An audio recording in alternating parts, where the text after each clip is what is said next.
mengandalkan pemain yang sama terus mulai dari level 20 dan hingga saat peluang emas yang didapatkan tadi, di mana tendangan masih berada di atas mistar gawang. Peluang yang menjadi peluang terakhir juga yang didapatkan oleh Sadam Jafar.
Okay, Assalamualaikum warahmatullahi taala wabarakatuh dan selamat sejahtera.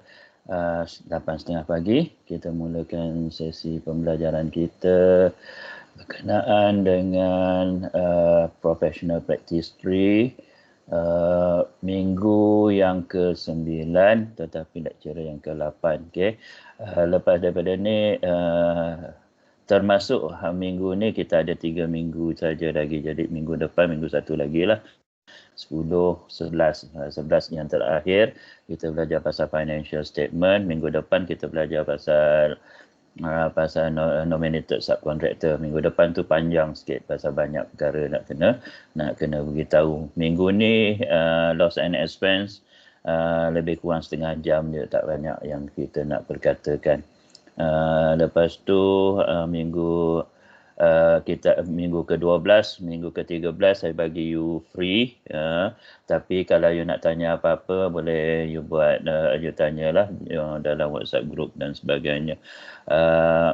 Itu lepas tu yang minggu tu pun saya bagi you untuk buat revision, okey. Pasal minggu saya ambil tu pasal minggu ke-12 adalah minggu penghantaran dissertation, your final year project tu nak kena hantar minggu ke-12. Sebab tu saya nak habiskan dalam minggu ke-11. Jadi akhir minggu tu you boleh concentrate on the finalizing the final year project. Lepas tu minggu ke-14 kita jumpa lagi untuk kita punya revision. Okay? Lepas tu you all ada cuti belajar dan terus final assessment. Okay. Right, hari ini kita akan tengok loss and expense. Okay, ni sekejap je. Saya cuma ada 13 muka surat sahaja termasuk muka surat depan untuk saya perkatakan. Jadi oleh kerana tak ada siapa tegur saya, tak dengar suara saya, maknanya saya assume semua orang boleh, semua student saya ni boleh mendengar suara saya. Jadi kita teruskan kita punya pembelajaran. Okay, alright. Kalau you ada buku, kalau you ada nota saya kat depan, okay, ataupun tak apa nanti akan datang, you all boleh buka balik nota. Dia pada muka surat 599, okay. 599 adalah berkenaan dengan claim for loss and or expense, okay.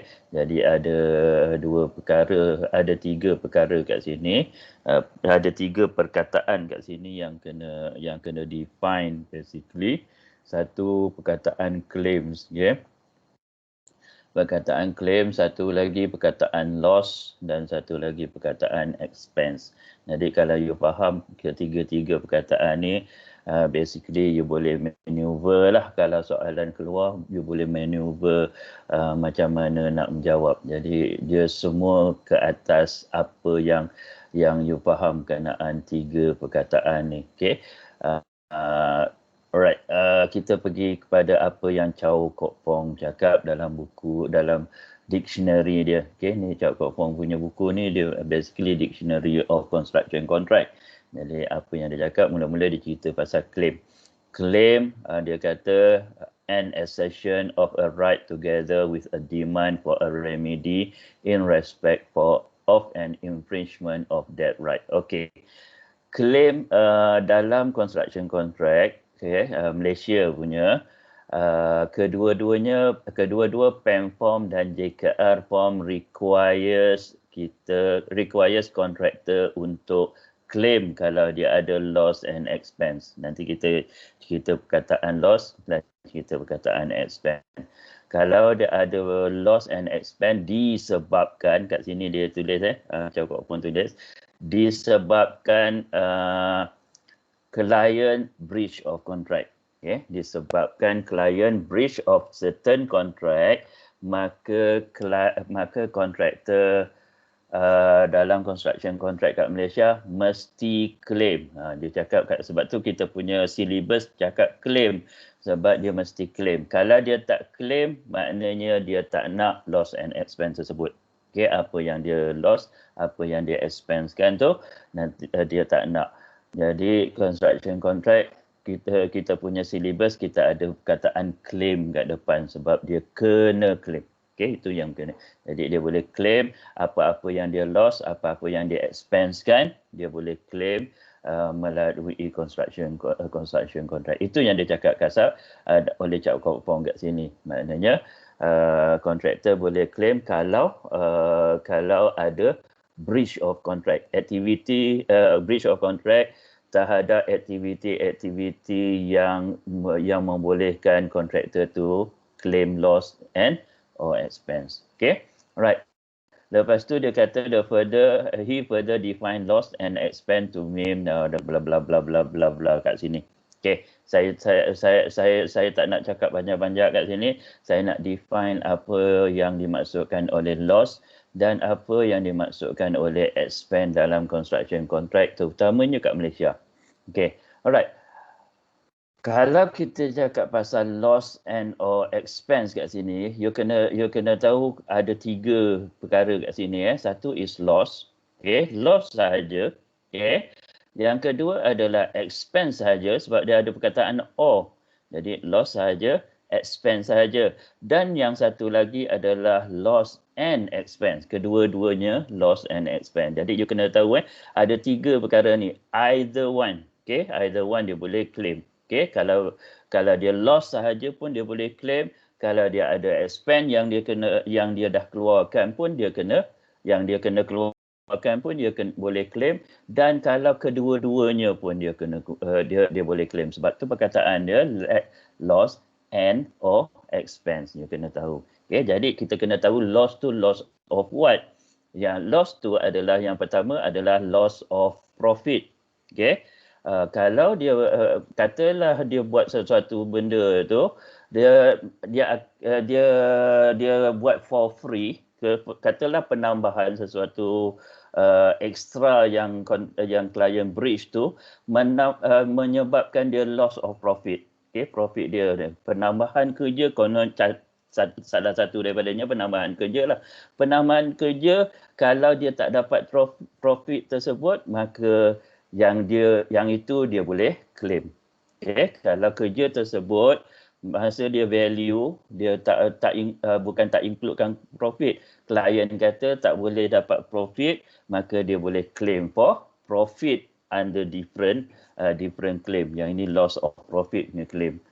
Okay, kalau dia dah masukkan profit tu dalam dia punya calculation untuk additional work tu, tak apalah. Okay, yang itu tak ada claim for loss of profit. Okay, jadi yang pertama adalah profit.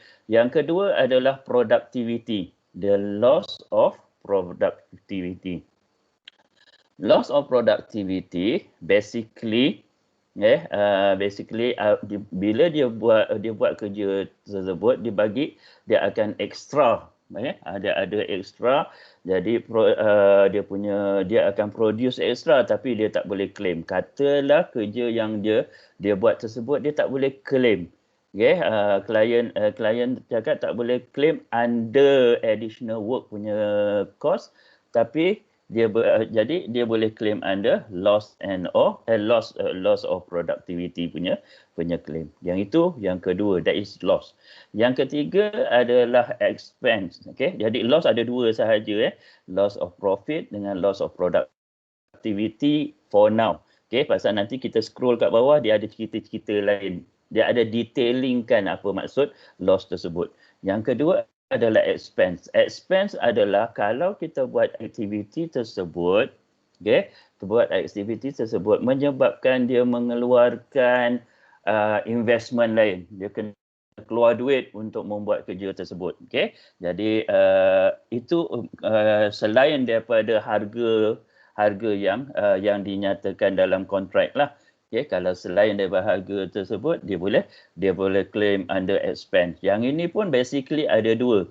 Satu adalah berkenaan dengan dia punya resources.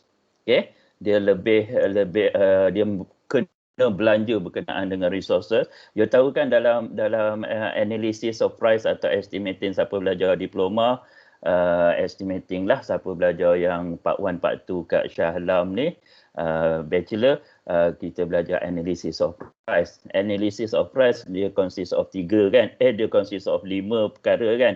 Yang pertama cost of labor, cost of material, cost of plant. Lepas tu kita ada profit, kita ada overhead. Okey. Jadi yang tiga yang utama ni kita ada plant, material dengan labor. Yang ini kita panggil resources. Okay, jadi dia loss of this dia claim untuk dia keluarkan duit untuk these tiga. Okay, these tiga yang kita panggil resources. Yang dua lagi kita ada profit. Profit kita dah ada under loss of profit. Satu lagi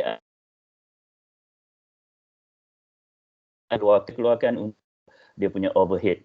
Okay, biasanya overhead dia keluarkan ada dua type overhead. Kita ada site overhead dan kita ada head office punya overhead.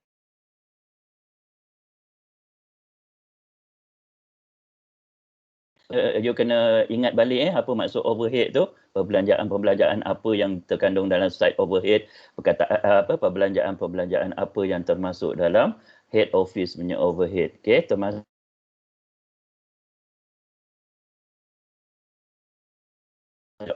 jadi this overhead yang ini kalau dia dah belanjakan untuk item tu dan tak termasuk dalam dia punya additional cost sebagai variation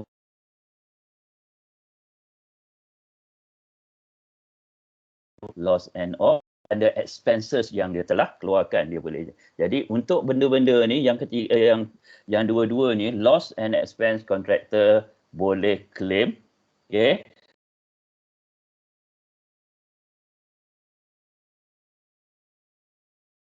Loss and expense claim tapi claim dengan bukti. Maknanya kalau dia nak claim dia kena kumpulkan dah dokumen-dokumen receipt ke apa semua dia semua kumpulkan untuk dia claim.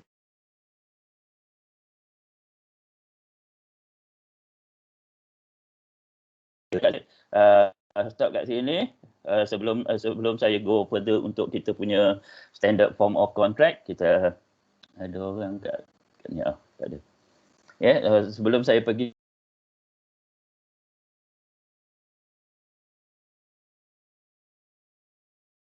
apa yang Chow Kok Fong kata. Okay, Chow Kok Fong kata basically ada 3. Okay, ni dengar baik-baik Chow Kok Fong kata basically macam yang saya cerita tadi lah, ada 3 yang boleh.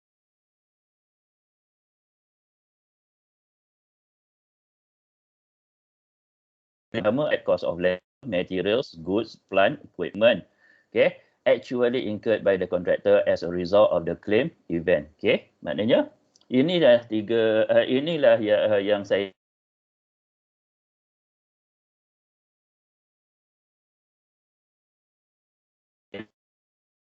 material dan goods. Jadi yang ini termasuk dalam expense. Okay, claim for expenses, extra expenses kita panggil. Okay, lepas tu yang ini loss of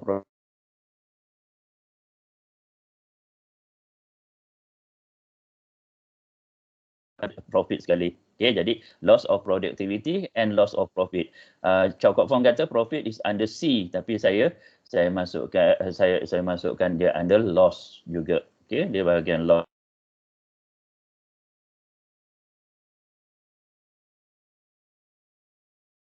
Okay, yang C adalah item of overhead financing charges as well, termasuk cover under overhead and profit. Yang ini adalah overhead untuk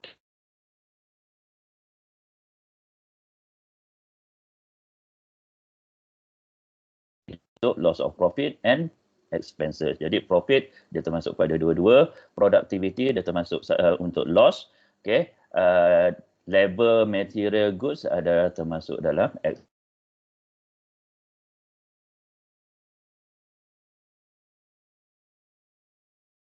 dalam Malaysia. Okay, ni dengar baik-baik Dalam Malaysia yang akan kontraktor boleh claim for loss and or expense ni adalah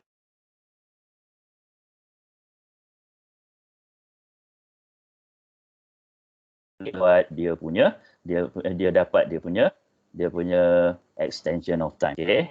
Ni dengar baik-baik saya cakap tadi Saya cakap Supaya suara sangkut tadi, boleh tak repeat balik? Alah, sangkut lagi. yang mana satu? Yang pasal dekat tadi saya dapat tangkap sampai yang dekat Malaysia ni je. Oh, dekat Malaysia baru ni lah. Okay. Alright.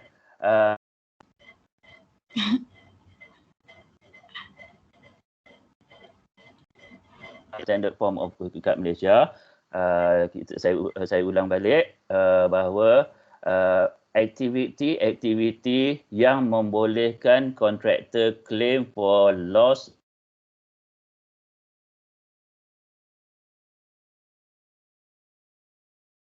yang ada dalam clause extension of time. Okay. Jadi bila kita cakap pasal aktiviti extension of time,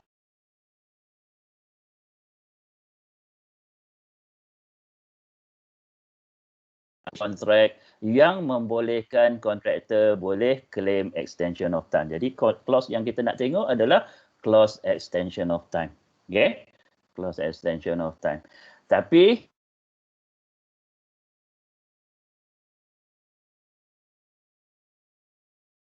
aktiviti kontraktor boleh claim loss and expense. Okay? Tapi semua aktiviti loss and expense boleh claim under aktiviti extension of time lah. Okay? Semua dia tak.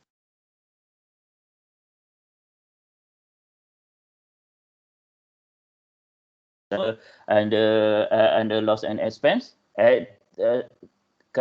perkataan yang kita dah define loss and or expense, apa-apa dia.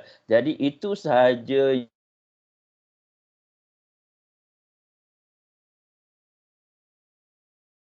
activity extension of time, tapi kena tengok activity extension of time tersebut adakah dia involve di tiga benda ni. Okay, loss, okay,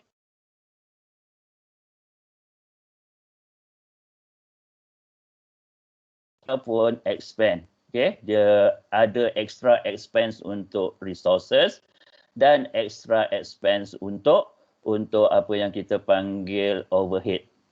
Okay. Sangkut lagi lah. Productivity dan extra expenses ni, maka aktiviti tersebut tidak boleh claim. Jadi itu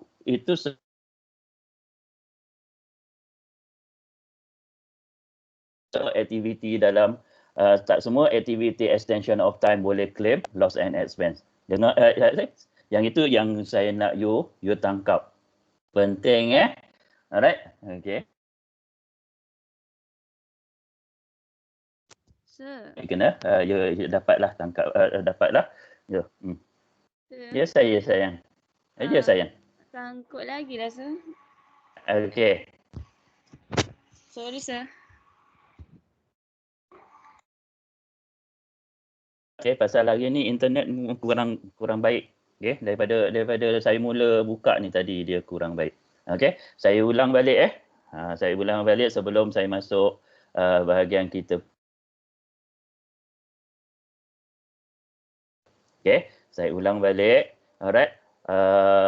Saya cakap dekat construction contract dekat Malaysia. Okay.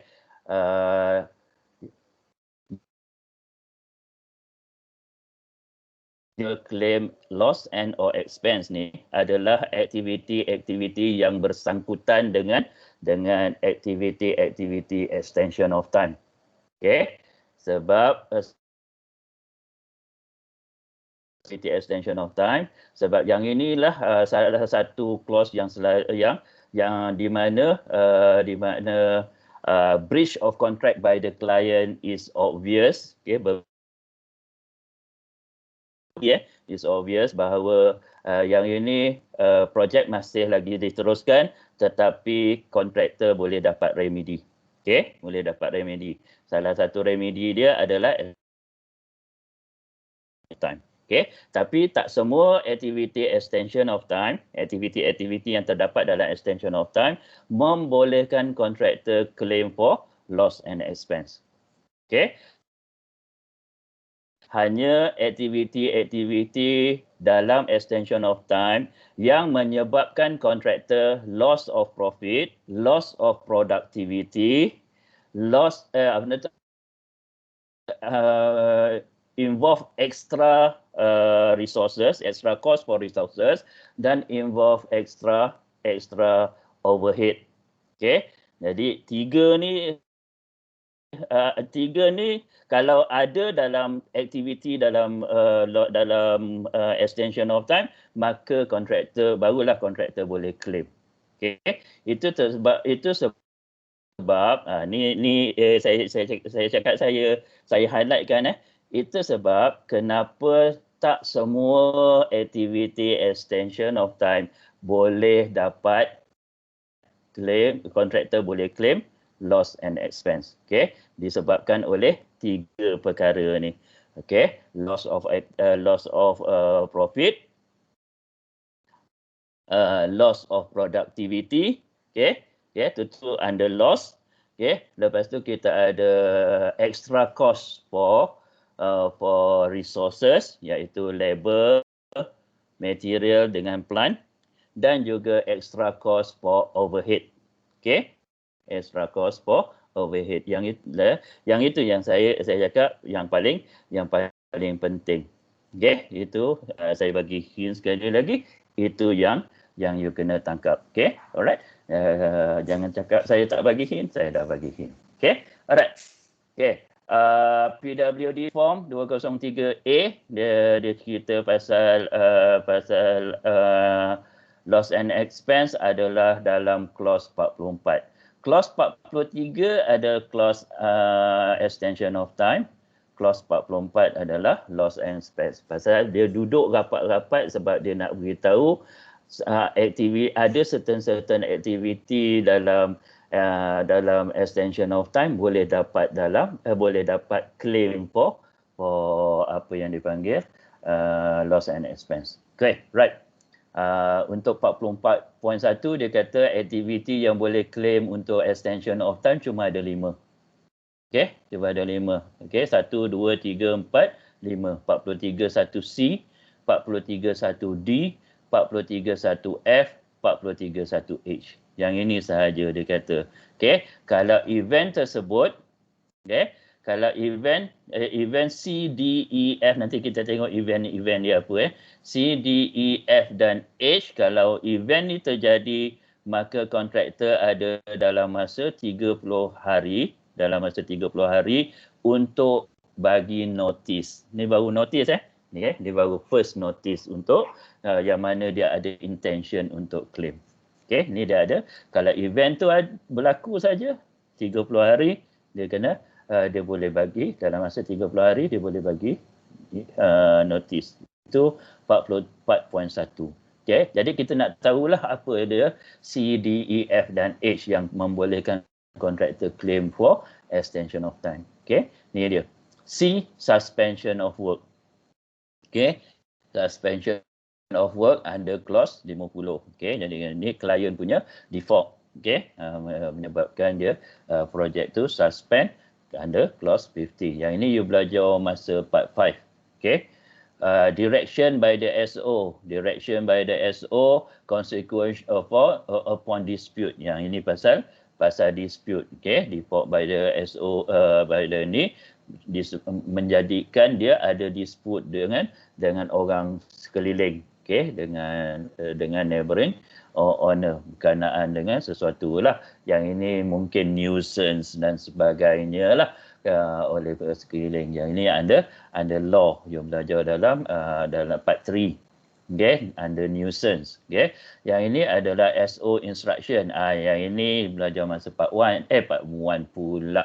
Part 4, okay, SO instruction part 4 under PP part 4. Okay, yang ini any instruction, tapi you kena tengok tak semua instruction yang akan mendapatkan extra cost. yang bukan under variation. Kalau dia dah termasuk dalam variation work, kita tak include dia tak boleh claim under loss and expense. Cuma extra cost yang tak ada dalam variation work sahaja yang dia boleh claim under loss and expense. Yang F macam E lah, not having received in due time the instruction. Okay, tu semua. Okay, dan yang paling salah satu yang selalu masa saya kerja ni, dari antara yang selalu keluar untuk claim loss and expense adalah delay on the part of artist, tradesman dan others. Okay, artist, tradesman ni, okay, petukang dan juga artis adalah apa yang buat motif of yang motif untuk bukan artis Siti Nurhaliza semua ni, artis adalah yang buat features untuk selalunya museum, masjid, tu dia ada, dan kita panggil kat resort pun dia punya yang jadi saya tak dapat kataan dalam bahasa Malaysia dia apa. Okay. Yang ini adalah artis dan tradesmen adalah engaged by government. Dia kontrak dia antara kontrak dia dengan government dengan this artist sendiri, tapi this artist kena work under contractor, tapi bukan contractor bayar. Okay, ni memang government akan bayar direct. Jadi kalau ada delay kat sini oleh kerana kontrak tak ada antara this artist dengan main contractor, jadi yang ini adalah on the fault of government. Kalau dia delay on the fault of government, any extra cost extra yang contractor incurred atau loss of profit, kalau dia boleh buktikan loss of productivity, definitely dia boleh buktikan, okay, maka dia boleh dapat loss and expense. Ni sahaja, okay, ni 5 sahaja yang dia boleh, tapi dengan syarat dia kena buktikan bahawa dia ada loss of profit, loss of productivity, itu satu. Lepas tu kita ada expense, okay, extra expense of labor, material and plant, dan juga extra cost untuk dia punya overhead. Okay, right. 44.2 dia kata yang tadi kita cakap intention dalam masa 30 hari dalam masa 30 hari adalah intention, okay, notice of intention. Yang ini adalah dia punya actual claim, okay. Jadi dia punya wording adalah dia boleh claim CPC setelah CPC dalam masa 90 hari dia boleh claim. Claim ni baru nama dia claim. Yang tadi intention, notice intention yang first tadi. Yang ini baru dia boleh claim. Claim ni together dia punya dengan dia punya apa yang kita panggil apa benda saya nak cakap, together dengan bahan-bahan bukti dia lah. Dia kena claim dengan bahan-bahan bukti. Jadi 30 hari macam 3 bulan lah. 3 bulan ni panjang masa dia. Okay, sebab DLP 12 bulan kan. Lepas tu dia ada schedule of defects. Lepas tu dia ada 3 bulan lagi untuk membaiki defects. Jadi lebih panjang lagi. Lepas tu baru kita ada untuk buat final account. Kalau ikutkan projek tu panjang lagi lah, tapi dia boleh claim kat sini. Okay, dia boleh claim after CPC. Right? Jadi kita boleh masuk, kalau nak bayar pun kita boleh masukkanlah bayar dalam payment yang antara CPC keluar dengan DLP itu. Kalau PAM kita panggil dia penultimate payment. Yang ini dia tak ada, tapi in real life memang dia panggil penultimate payment juga. Okay, right. Under clause 44.3, if the contractor fails to comply, okay, jadi he shall not be entitled to claim. Okay, jadi dia kena comply juga. Maknanya dia kena buat dua-dua perkara. Yang pertama, notice for intention. Okay, yang kedua, claim. Yang pertama adalah notice of intention to claim. Bila berlaku je that event 30 hari dia kena keluar notis. Yang kedua, selepas CPC 90 hari dia claim. Okey, kalau tidak dia tak boleh nak, kita tak boleh, biasanya government tak akan assess dia punya claim. Okey. Alright, PAM form. Oh, minta maaf, saya tulis PAM form 2006 kat buku saya. Ini PAM 2018 saya dah ubah kepada 2018 tapi dia masih lagi tertulis 2006. Saya lupa nak betulkanlah kat situ. Minta maaf banyak-banyak. Okey, itu memang kesalahan saya. Okey. Jadi clause under PAM adalah clause 24. Okey. Clause 24, where the regular progress, 24.1 adalah clause berkenaan dengan extension of time. Okey. 24.3 adalah clause berkenaan dengan loss and expense. Okay, jadi dia together kan sekali. Okay, 24.1. Sebab tu kalau clause 24.1 you dapati semua yang saya tulis kat sini adalah semua berkenaan dengan extension of time. Okay, alright. Minta maaf 24.3 tu extension. Jadi 24 ni semua extension of time dan dia kata kat situ semua berkenaan dengan extension of time. Dia kata kat situ adalah yang mana berkenaan dengan kalau ada perkara yang dia boleh incur any loss and expense, dia boleh, contractor boleh claim. Okay, dia boleh claim. Right? Dia 24.1 kata where regular progress of the work, nanti 24.3 dia ada listkan semua. Dan kalau kontraktor rasa dia boleh incur loss and expense, dia boleh claim such loss and expense provided that yang inilah dia kena bagi. Okey, jadi dia kena bagi claim. Nama kat sini claim sekali lagi saya sebut claim. Okey, the contractor shall give written notice, architect intention to claim. Okey. Lepas tu dalam masa 28 hari, saya tak nak baca, saya nak keluar tengok kita punya yang saya tulis dia punya timeline saja. Okey, jadi kalau keluar architect instruction, CAI apa? CAI adalah confirmation of architect oral instruction. Okey. Of architect oral instruction confirmation, yang ini dibuat oleh contractor, yang ini dibuat oleh architect. Okey. Sama ada AI atau CAI return keluar, maka dalam masa 28 hari first notice. Okey, dalam masa 28 hari tengok nanti bandingkan dengan JKR punya, dia ada lain sikit. Okey, JKR pun ada first notice, second notice, tapi first notice JKR dia cuma panggil notice for intention. Okey, intention to claim. Second yang second tu baru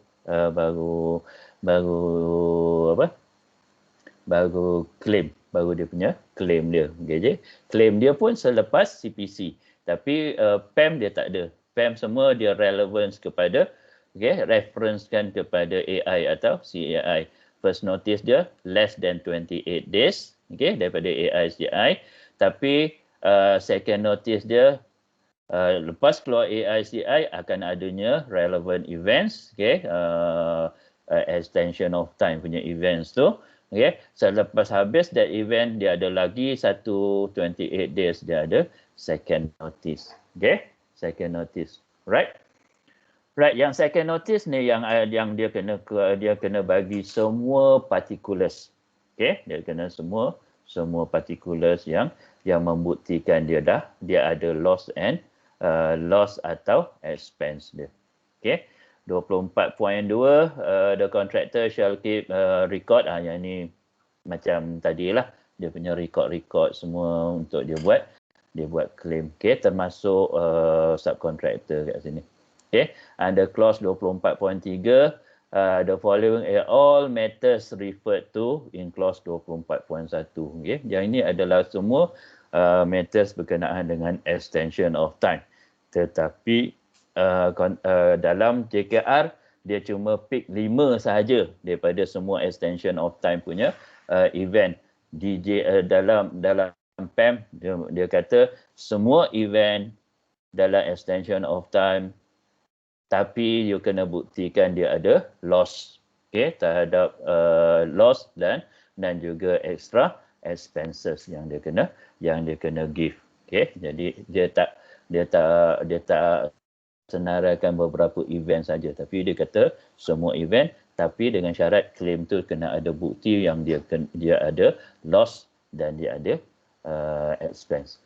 Jadi saya tak nak baca satu-satu ini pasal you dah belajar dalam part 5, dalam extension of time part 5. Jadi kalau saya go satu-satu macam saya ajar balik extension of time. Ya saya sayang.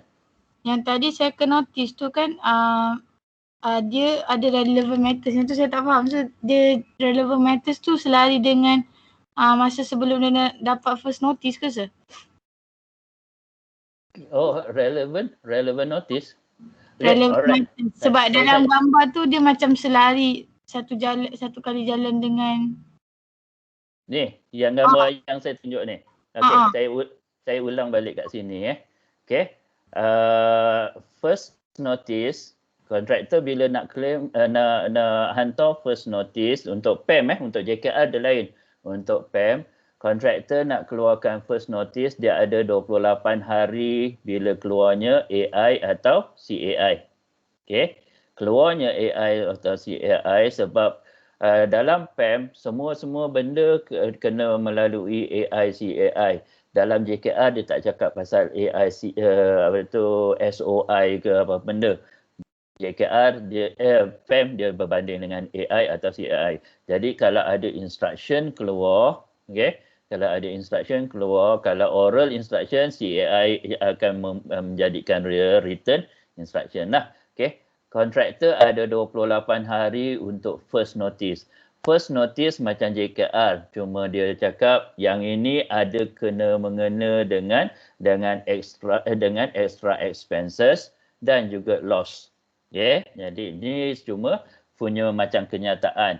Dalam JKR kita cakap pasal ni macam intention untuk claim. Yang ini tak ada bahan-bahan bukti yang nak kena keluarkan. Lepas daripada tu, lepas AI CAI keluar, akan ada relevant events dia.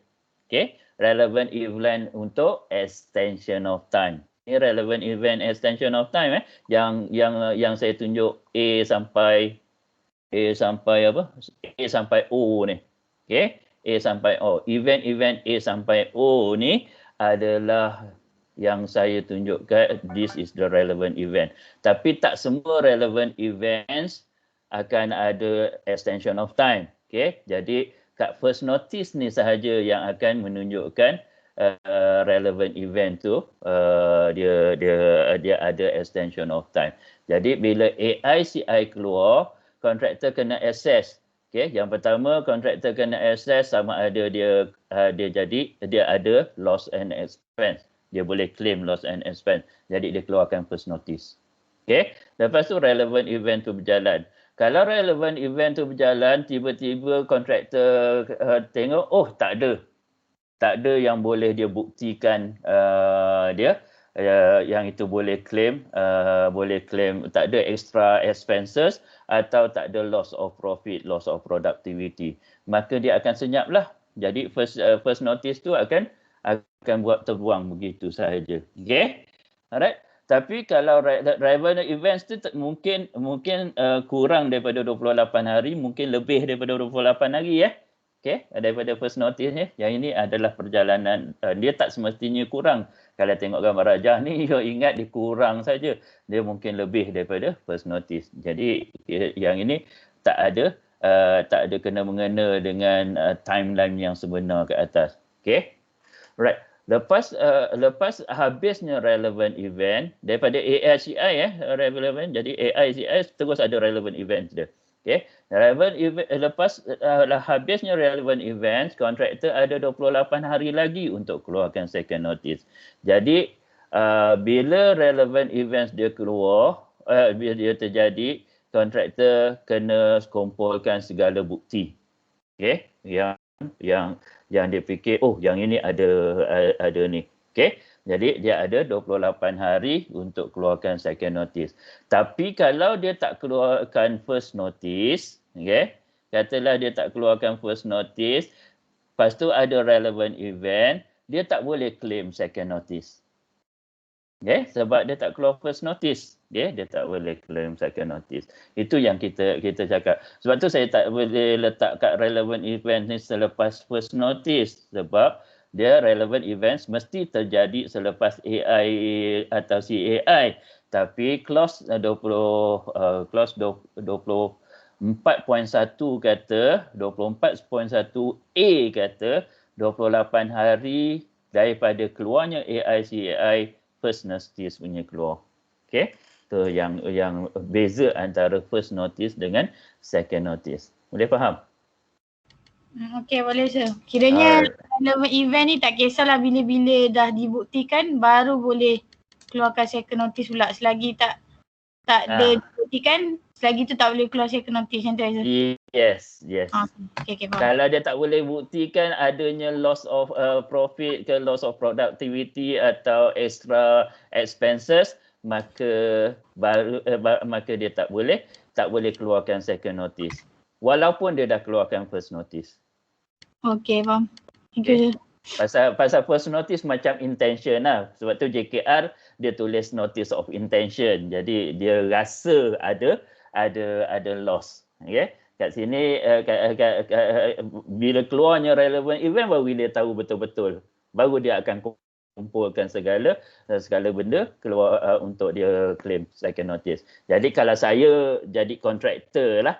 Kalau saya jadi kontraktor untuk PEMFORM, okay? Walau macam mana pun saya akan serve first notice. Okay?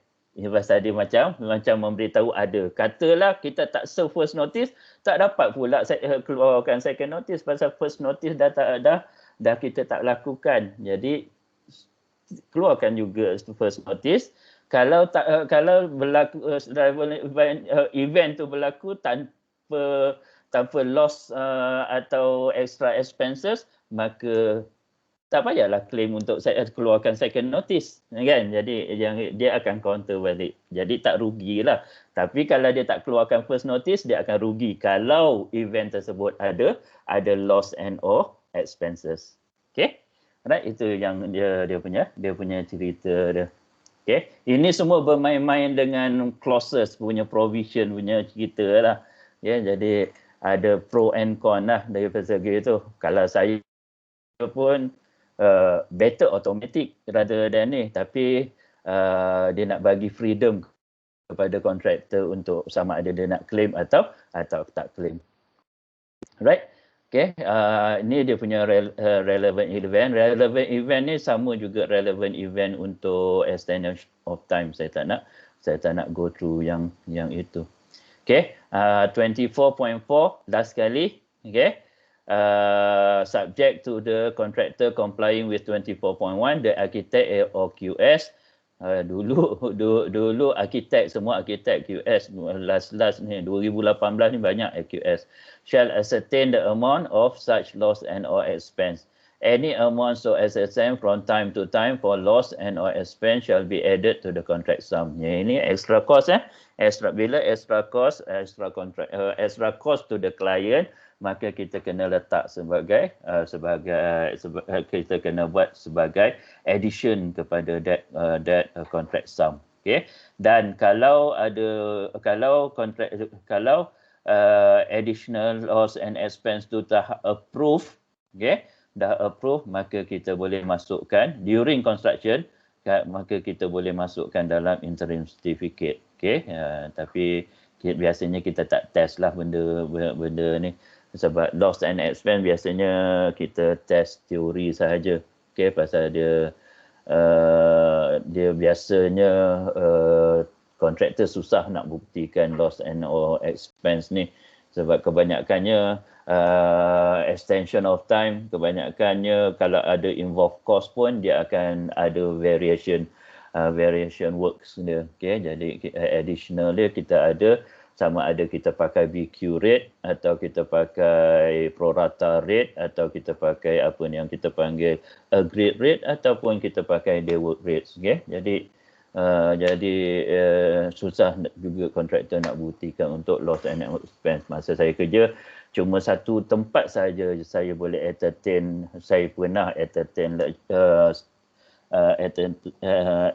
untuk extra cost atau atau loss of profit daripada kontraktor, iaitu dalam preliminary sahaja.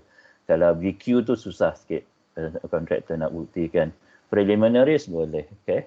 Dia ada extra time. Jadi extra time, extra preliminaries yang kontraktor kena, dia loss, dia ada extra time yang dia kena expense kan, yang dia kena belanjakan, maka itu yang kita boleh dapat, kita boleh bagi. Okay, betul masa saya kerja. Okay, kat Nik Farid, kat JU, dekat Jurukapahan Utama, semua kita bagi untuk extra preliminary sahaja. Untuk ni kita tak bagi. Yang BQ-nya semua under variation works. Okay, tapi tak apalah. Okay, sebab clause kita kata macam tu, kita still kena cakap macam tu. Okay, not. Okay, note ni saya nak kena beritahu. Dengan UR panjang sikit pasal dia punya lag ni. Claim notes ni di antara yang penting, dia membicarakan lebih lanjut apa yang terdapat dalam loss and or expense. Okay, dia kata yang ini saya just ambil lah Chow Kok Pong punya cerita dan saya beritahu. Okay, sebab ada 3 calculation yang saya nak kena highlightkan. Pasal 3 calculation tu pun kadang-kadang ditanya dalam masa kerja dan juga ditanya waktu final assessment atau final exam. Okay, claim for loss and expense can be broadly categorized into 2. Satu prolongation claim, iaitu claim against time.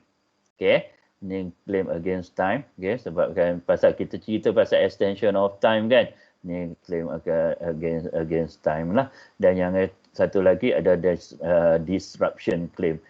Claim yang dia buat kerja tapi telah kerja tersebut telah disruptkan oleh kerana ada additional work terhadap that kerja. Okay, yang ini kita panggil disruption claim. Okay, ni 2 claim. Jadi saya tak nak you boleh baca, saya tak nak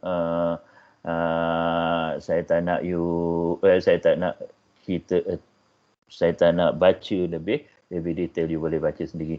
Yang saya nak baca you lebih kepada, saya nak you tumpukan adalah yang ini, the head of claims. Okay, yang kontraktor selalunya kontraktor akan claim. Okay, satu okay, claim yang biasanya kontraktor claim, satu site overhead. Okay, ni under overhead yang kategori ketiga tu, under overhead ada 2, satu site overhead, satu head office overhead. Okay, atau panggil general overhead. Okay, yang ini basically you belajar dalam analysis of price atau estimating kalau diploma lah. Okay, dalam estimating dalam diploma tu yang build up rates. Okay, kita nak cerita pasal build up rates, you kena tahulah apa dia offsite overhead, apa dia head office overhead. Ini salah satu tempat yang dia dia boleh claim. Okay, satu lagi untuk site, ini yang penting ni. Untuk head office punya claim, susah kita nak buktikan, kontraktor nak buktikan dia loss, tapi kita boleh gunakan apa yang kita panggil formula. Dia ada 3 formula, okay, mengikut buku-buku dia, Hudson, Emden dengan Ichley. Ini nama orang dia ni kita panggil sifu untuk construction contract di UK lah. Di UK dia Hudson, Emden dengan Ichley. Dia ada 3 formula, tapi pada saya Hudson dengan Emden sama je formula dia. tinggal lagi each-ly dia ada different. Okey, kita tengok macam mana nak kira head office punya punya claim. Head office punya claim untuk Hudson. Okey, head office and profit percentage. Okey, kita bahagi dengan 100 untuk hilangkan percentage, kita dapat dia punya factor. Okey, lepas tu contract sum kita bagi dengan periods of delay, kita dapat per hari. Okey, sudah per hari kita kalikan dengan period of delays yang ini. Okey, yang ini yang saya guna untuk kira loss and expense untuk preliminaries. Ni cara saya buat. Okey, guna Hudson punya formula. Okey, cara yang kita selalu kirakan. Okey, tapi instead of contract sum kat sini, saya gantikan dengan preliminary sum. Okey, ni biasanya kita tak buat contract sum on overall, kita guna preliminary punya sum. Okey. Lepas tu kita ada MDEN. Kalau you tengok MDEN punya formula ni basically sama je. H adalah head office profit and overhead in percentage bagi 100%. Jadi kita dapat satu factor. C adalah contract sum. Okey. CP adalah contract period. Okay, sama juga dengan tadi. Okay, contract sum dengan contract period. Lepas tu PD adalah period of delay in days. Sama juga. Okay, dia punya formula. Kalau nak ikutkan tinggal lagi. Yang ini dia guna formula dia tulis CHP. Tapi perbezaan dia adalah apa maksud tiap-tiap satu bahagian. Apa maksud C, apa maksud CP, apa maksud H, apa maksud PD. Yang ni you kena baca dia punya dalam ni. Okey. Each lay formula basically dia very complicated. Saya tak suggest, saya pun lost kat sini. Okey, biasanya dia ada dua formula kat sini. You kena buat formula yang pertama dulu. Okey. Dah siap formula pertama, you kena apply formula jawapan kepada formula yang pertama kepada formula yang kedua. Banyak cerita. Okay, right. Overhead allocable. Ini overhead. You kena cerita overhead dulu. Total overhead kali total billing of contract. Saya pun tak faham apa benda ni. Total billing of the company. Okay, you kalikan. Lepas tu this overhead masukkan kat sini, kat bahagian yang kat bawah dia. Formula yang kedua, overhead allocable ni masukkan ini, bagi dengan contract period per day. Sebab kita nak kali dengan berapa banyak yang ini daily allocable. Lepas tu baru kita kali dengan dia punya delay, berapa banyak delay dia. Okay, baru dapat cerita dia. Right, jadi banyak yang you nak kena cerita. Ni untuk head office. Okay. Lepas tu kita ada loss of profit. Kan ni yang saya cakap tadi. Loss of profit ini bahagian loss. Loss of profit, loss and productivity. Ni bahagian loss. Okay. Lepas tu yang ini increase cost of resources. Ni yang saya cakap, resources. Okay. Resources adalah labor, material and plant. Okay. Dia ada increase extra. Okay, finance ni under loss and or expense. Dia kedua-dua loss and or expense. Okay, pasal finance charges ni macam interest rate dan sebagainya. Bila kontraktor tu buat apa? Dia nak ambil hutang daripada bank. Okay, dia berhutang dengan bank. Bank akan charge dia something extra, okay, untuk bank punya lah. Okay, expenditure jadi X saja. Okay, dan last kali adalah preparation of claim. Preparation of this claim juga kalau dia punya ada time, time spent, itu juga boleh diklaim oleh kontraktor. Okay, tapi in real time, in practice biasanya kontraktor tak claim untuk preparation claim. Okay, pasal yang ini dia kata memang dah tugas dia untuk claim. Tu on real, tapi on academic kita boleh kita kan. Right? Itu kategori-kategori dia. Tapi semua kategori-kategori semua benda-benda ni A sampai G ni kita boleh categorizekan kepada 3 yang saya cakap tadi ya.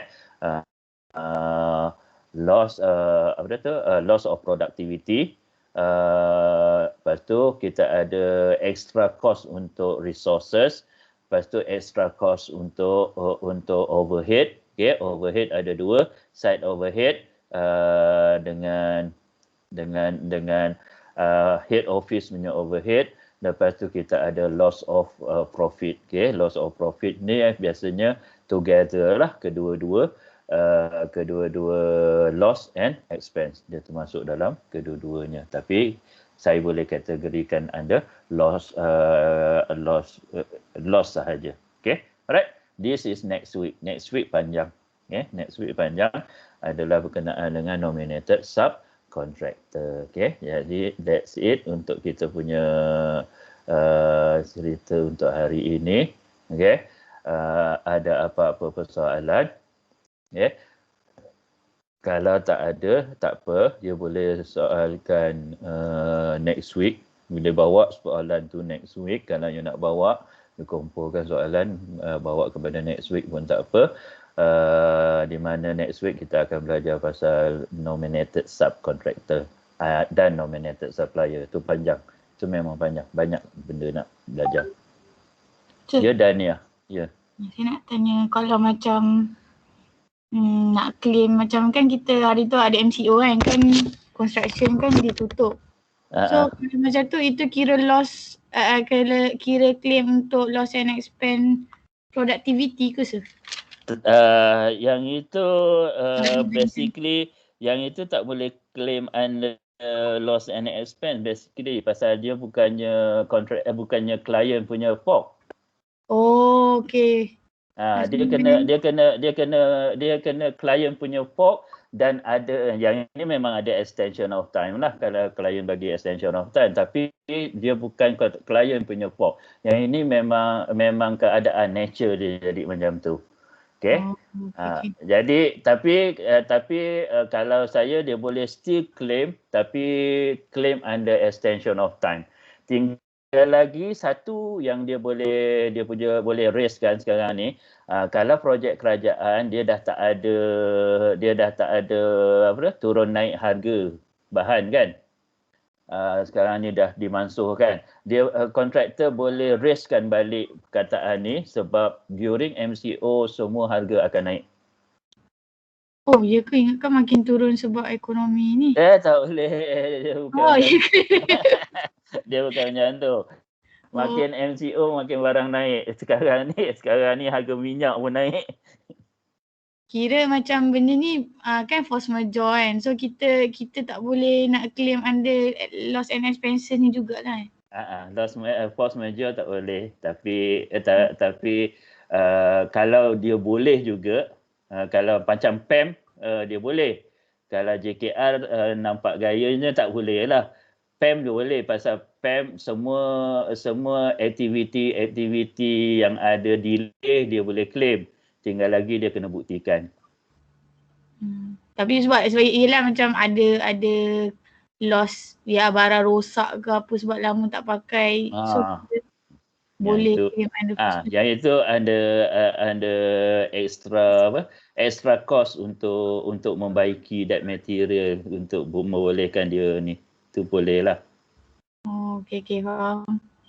So kena buktikan lah benda tu rosak. Yes. So saya nak claim macam tu ada. Okay, yang jadi masalah memang buktikan. Macam mana you nak buktikan katalah reinforcement tu you kena bersihkan daripada kita cakap kalau besi karat kan, daripada karat tu semua. Macam mana ada ke resit yang kita nak buat benda tu. Okay, jadi tu yang saya cakap banyak dalam construction contract kita banyak kontraktor rugi sebenarnya kalau nak ikutkan.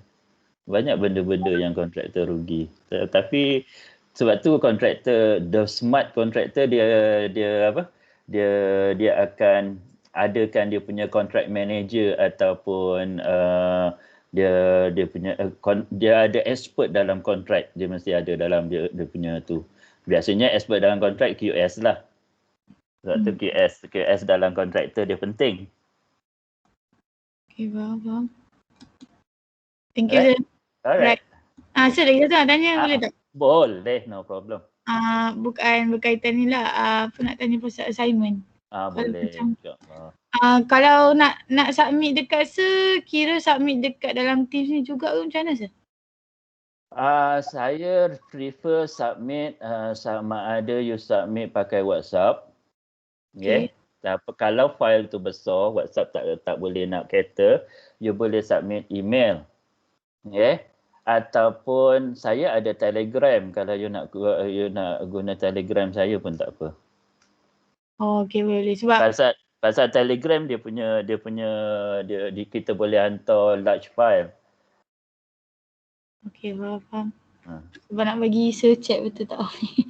Boleh. Oh, nak bagi dulu check. Sebab takut macam salah kefahaman ke apa.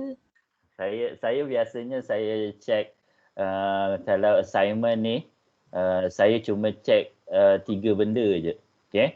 Saya check secara dia. Saya tak detail check. Okay. Saya akan check apa isu yang you brought up. Okay. Apa isu dalam tu.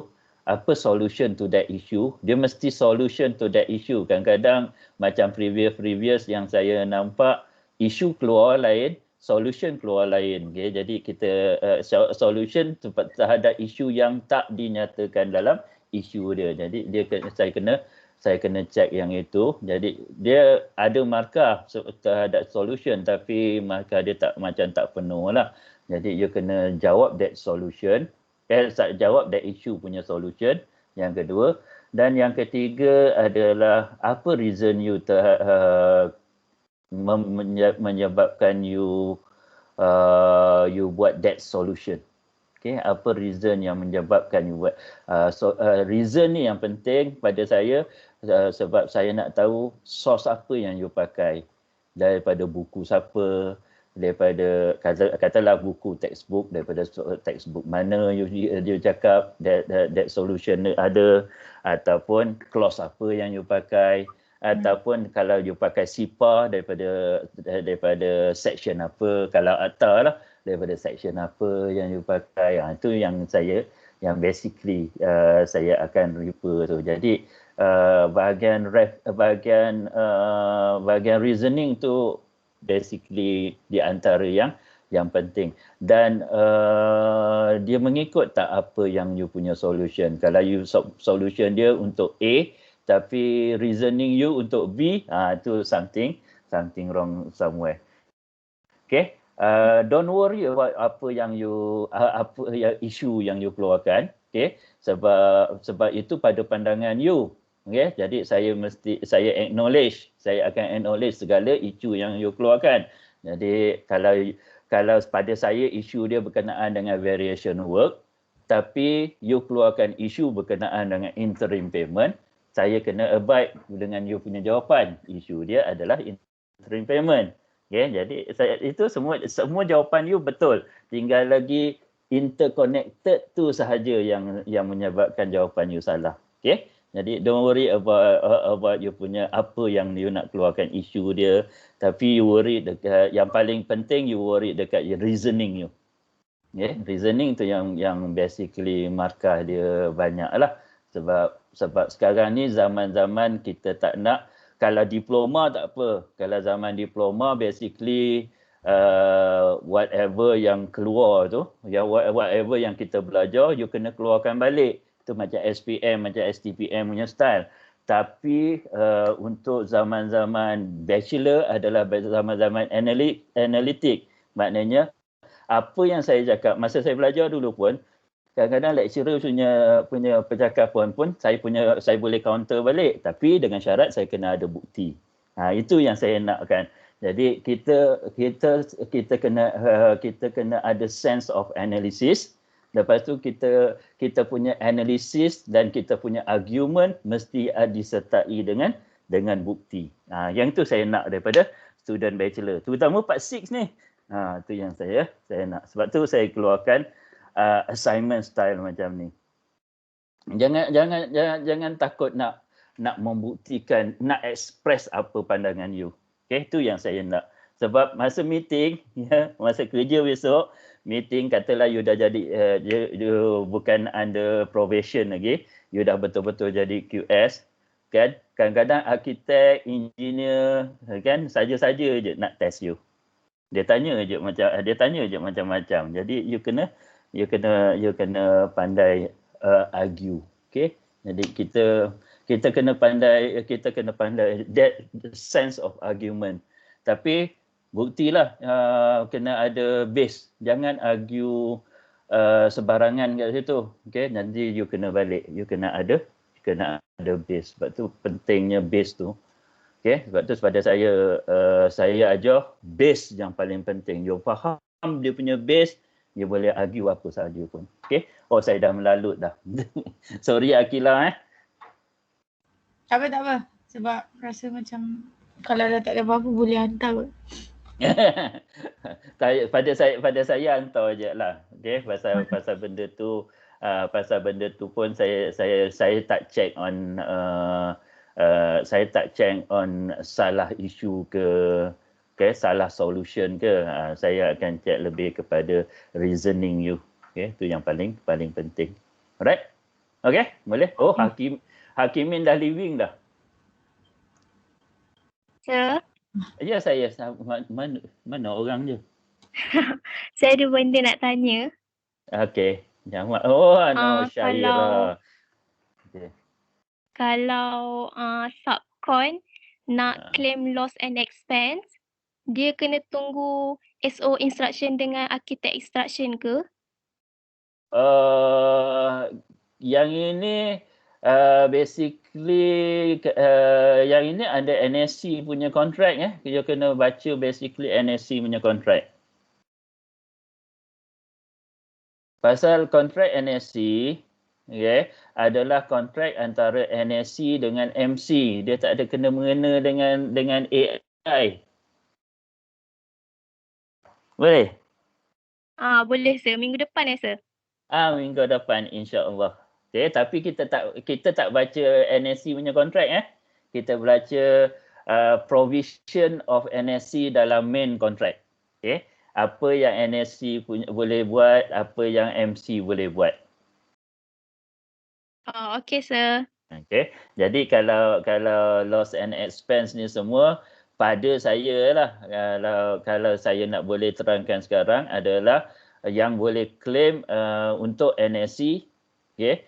Yang boleh claim untuk NSC adalah MC. Sebab kalau NSC loss, basically MC punya loss.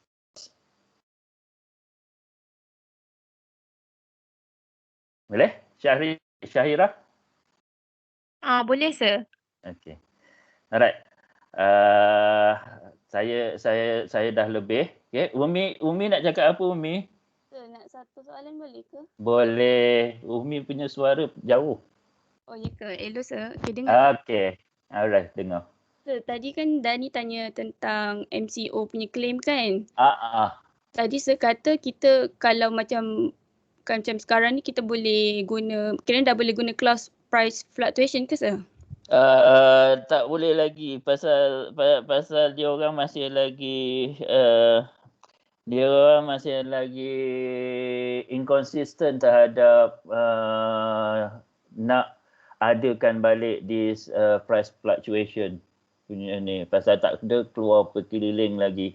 Tapi construction CIDB, lepas tu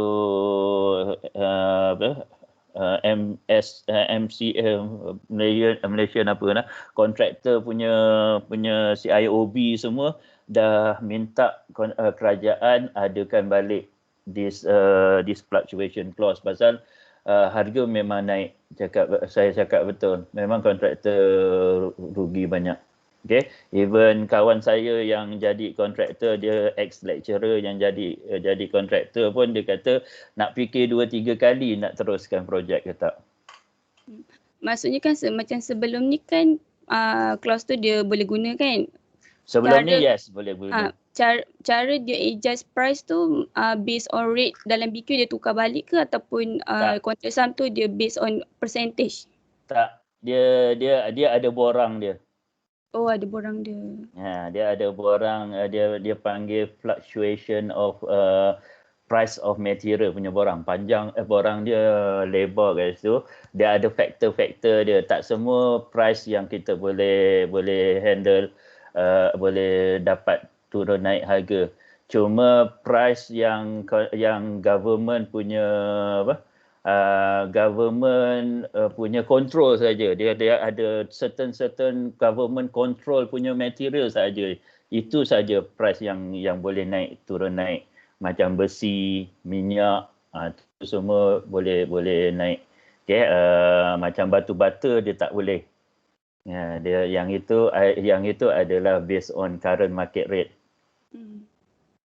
Oh, faham lah. Dia certain material je lah kan, so dia tak boleh semua dia kan? Tak ada. Dia basically yang saya nampak lah 25 major materials. Oh, okay. Okay, alright. Okay, faham Okay, sir. Umi Alright. Okay. Thank you sir. Umi buat Umi under saya dissertation buat pasal apa? Pasal DLP. Oh, di spec lah UDT period. Tak ada kena-mengena dengan fluctuation Tak ada. Saya tak ambil. Alright. Okay. Dia pasal fluctuation ni kalau you nak tahu yang buat dissertation dia adalah Sharifah Noaina ni lecturer, ex-lecturer, dia tengah buat PhD dia. Yang ini dia punya FYP dia under saya dulu. Okay, memang dia buat pasal fluctuation of price of material. Okay, memang bagus budaknya. Okay, sekarang ni tengah buat PhD. Okay, tapi PhD dia bukan pasal law lah, bukan pasal law ke pasal project management. Itulah. Saya pun tak berapa ni sangat.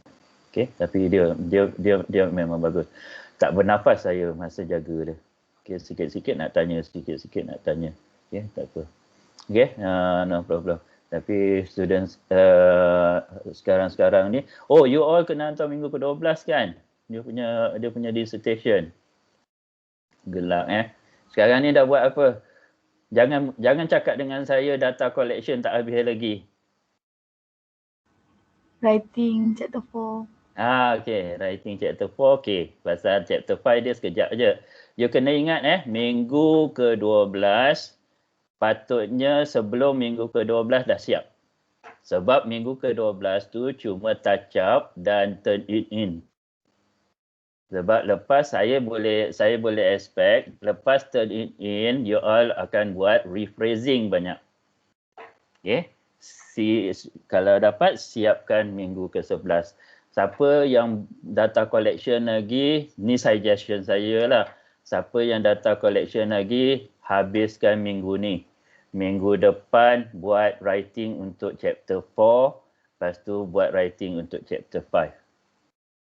Okay, itu yang saya pasal you jangan ingat you ada FYP je nak buat, you ada assignment lain, kan? Lepas tu MySism tu, yang itu pun quite a lot tu, benda baru. Saya pun tak tahu nak major guna MySism tu. You all terror lah lagi daripada saya. Okay. Alright, itu you kena ingat yang itu. Okay. Lepas tu yang paling penting, yang paling susah sekali, applied study. Tu pun you kena fikirkan pasal tu.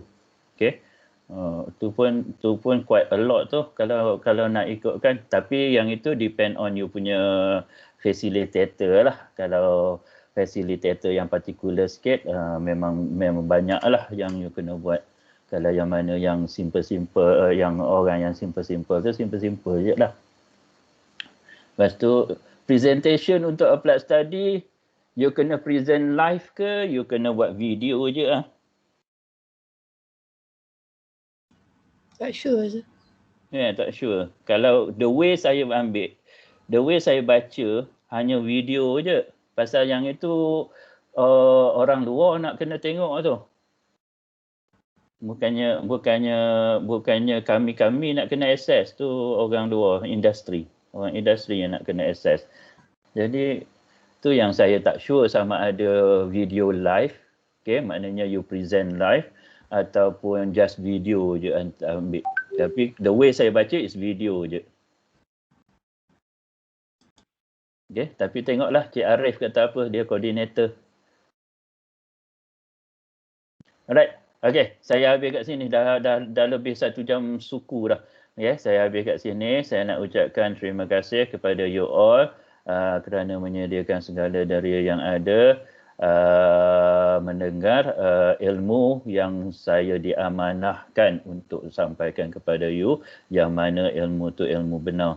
Okay, yang mana yang salah, macam saat tadi ada kesalahan saya ataupun apa yang saya sampaikan tak sampai, ataupun penerangan saya yang tak berapa benar, okey, dan juga ada yang sakit hati ke apa berkenaan dengan saya, cara penyampaian saya, itu kesalahan saya sendiri. Saya nak ucapkan kemaafan yang banyak kepada you all.